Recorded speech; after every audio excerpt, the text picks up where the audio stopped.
my name is Stacy from Stacy Ackland Designs, and I wanted to upload a video today all about sewing machines. I thought it might be nice to look at a comparison of the kinds of features that come on a machine in 4 different price brackets. So everything that we're going to look at today is made by Janome. I'm a Janome girl, that's what I like to sew on. Nothing here is something that you could buy in a big box store. These are all machines that would be purchased through a dealership or even on the secondhand market. But their starting prices are going to be at about $500 and up. All right, so I can't wait to get started. So the first machine we're going to look at is called the Janome NQM 2016. This is a discontinued model, but it happens to be what I have.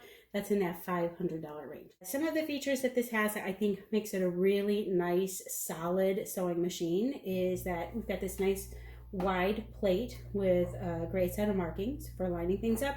It does have the easy set drop-in bobbin. It is a 7mm wide hook. It has a 7-piece feed dog. I think it's about 860 stitches per minute. And you do have a speed regulator here so that if you want to slow yourself down, press the pedal all the way, but this will keep the machine from going at its fastest. I think that's a really nice feature. We've got lock stitch, needle up, needle down. There's a scissors function. The bobbin winder here is auto declutch, so it's using the sewing machine motor to wind the bobbin. And then something that I think I wouldn't want to not have on a sewing machine is a presser foot pressure. This is really important, and some of the machines down in the $200, $300 range don't have this, so this is something that I would be looking for. It is a low shank machine. This has, I think I said 60 stitches. The thing that I think is a little cumbersome is that in order to change the stitches, you've got to go through this scroll wheel. So like I'm on stitch 6 right now. If I want to go down to 38, I have to click it. I can either go this way or this way. It just takes a while. And the other thing is, if you want to start changing these settings, you have to click over, like this is the zigzag. This is the zigzag stitch. If I want to make it wider, I have to click here. I can make it wider or lower, and then I'm going to move over here to make it longer or shorter, but it's a lot of clicking. Stitch quality is great. It's got some good features on there to get you started, and it's really solid. So the next machine we're going to take a look at is called the Neckie EX100. It is made by Janome and sold under the Neckie brand. It has all of the same features that the previous sewing machine did. It is a 7mm wide hook with a low shank, drop-in easy set bobbin, and the same basic kind of button layout here, but there are some additional features that are really nice. This is a knee lift, and once you start sewing with a knee lift, you won't want to sew without one. You use your knee in order to lower and raise the presser foot. So that brings me to the next really great feature of this machine, which is needle up, needle down. So the other machine had a button to lower or bring your needle up. This one has that button, but you can also, under the settings, set your needle up or down and press it. Whoops, here we go. Okay, so here you can see it says up or down. If I want it to be up, I'm going to press this. Each time I come to a stop, my needle is going to be up. And if I press for needle down, each time I come to a stop, the needle is going to be down in the fabric. The other thing is that you can see here, this E button, it allows you to elongate its decorative stitches. Speaking of decorative stitches, it has about 100 stitches. Not about, it is 100 stitches. And so you can see here, you get this little card that shows you all of the stitches that the machine can do. It's got some really nice buttonhole options, and something else that I really like about it is the way that you input the stitches. So if you want stitch 38, you just click 38, you're now on stitch 38. You don't have a lot of, you can scroll if you want to, but you don't have to. And then the other thing is, in order to change the stitch width and the stitch length, you just have these direct buttons. So there's no like scrolling back and forth to get there. You can use a twin needle with this. And then the other thing is that we have memorized cut function. So if we have the memorized cut function, that means that each time you come to a stop, it'll automatically cut your threads for you. I think that's about it for the EX100. I really love this machine, and if you're looking for something in that $700 budget, definitely go test drive this. It has, I think, packs a lot of features into a pretty good price. The next machine that we're going to talk about is called the Janome Skyline S7. This has been my main sewing machine for the last 5 years, and I have loved sewing on it. The MSRP for this is $29.99, so we are definitely escalating into the next price bracket, but there's really good reason for that. This machine stitches out at 1,060 stitches per minute, so it's a stronger motor.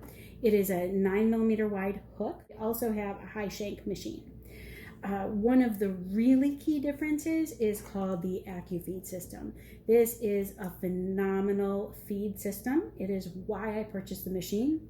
I make custom figure skating dresses and I need to work with difficult fabrics, and this makes that a breeze. You install this on the machine just like you would any other foot using the thumb screw, but then this hook engages into the back of the machine, and what you end up adding, let's see if I can get that nice and close here, is this set of feed dogs that are on a spring. I don't know if you can see that. The teeth here, and that helps to move the fabric from the top and the bottom. So if you work with knit, no more wonky, puckering, stretched out seams. This makes a huge difference. A few other convenience features: you have some extra lighting here, so there's 3 LEDs instead of 1. This is the superior needle threader system. It works a little bit better than the other needle threaders. And then I'm going to remove this acrylic extension table, which comes with the machine. You have an easy removal of the needle plate. So we just pop this lever and the needle plate pops out.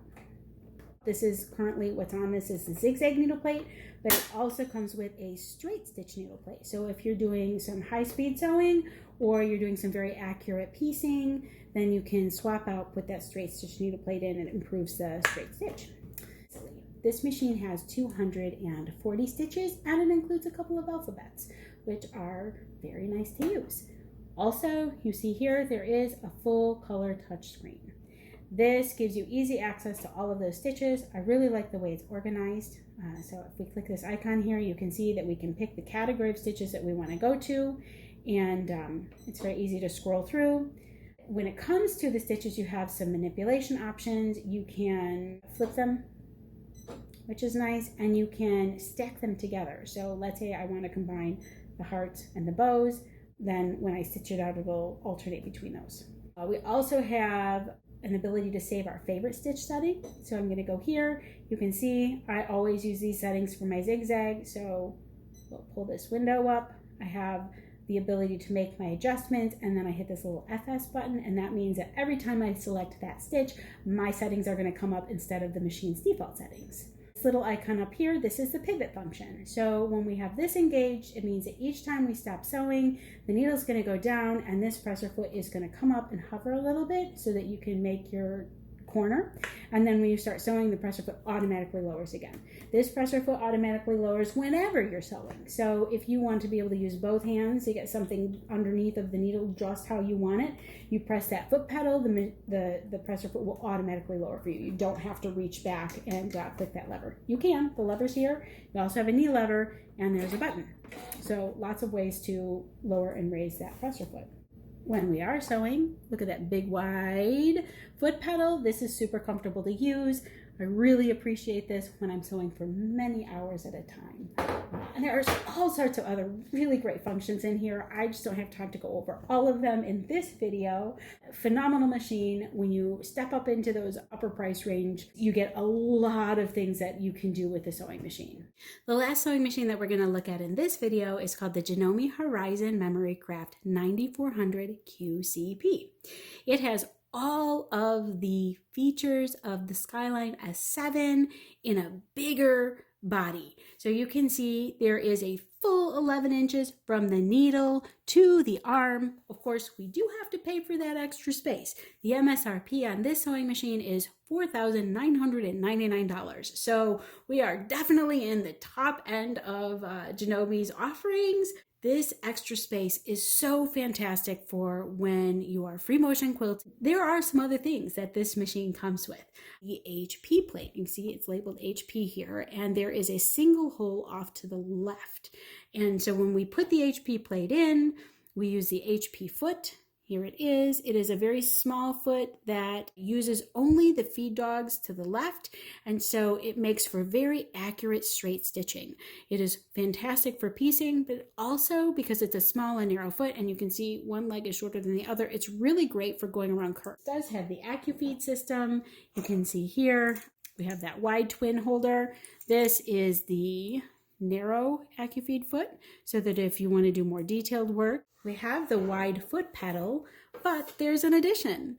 Right here is a thread scissor button. So when I tap this with my foot, my scissors are going to clip my threads for me. So I can use this button here. I can also set the machine to automatically clip my threads when I come to the end of my sewing, but I can also use the foot pedal. This machine has 350 stitches. And there's also an additional alphabet, which is really nice to use. I have this set to timeout. So you'll notice that the screen just went black. That's because after it's inactive for a certain amount of time, it goes into sleep mode. I really like that. The Skyline S7 does that as well. So let's talk about lights. I'm going to turn this back on. This machine has 9 LED lights instead of the 3, and there is this special little highlight. So I'm going to move this forward and I can adjust it in and out, and it just adds this extra bit of lighting, makes it very easy to see around the needle. It does have the superior needle threader, just like the Skyline did, although instead of having the lever down here, it's up on the side over here. So that's another difference. And this machine can be upgraded with software. I think the upgrade is about $100 or $130. It comes with some extra feet, but it also allows you to do ruler work. So that's pretty exciting. And this machine has something called variable zigzag, where we can use the knee lift to vary the width of the zigzag. And if you're doing some free motion thread painting or free motion quilting, that can be a great feature. I think that's about it for what kind of features get packed into a machine. I hope that was a helpful video in comparing the different kinds of features and functions of sewing machines in different price brackets. If you enjoyed the video, I'd very much appreciate it if you hit subscribe below, and also feel free to leave video suggestions in the comments below. Thank you so much for watching.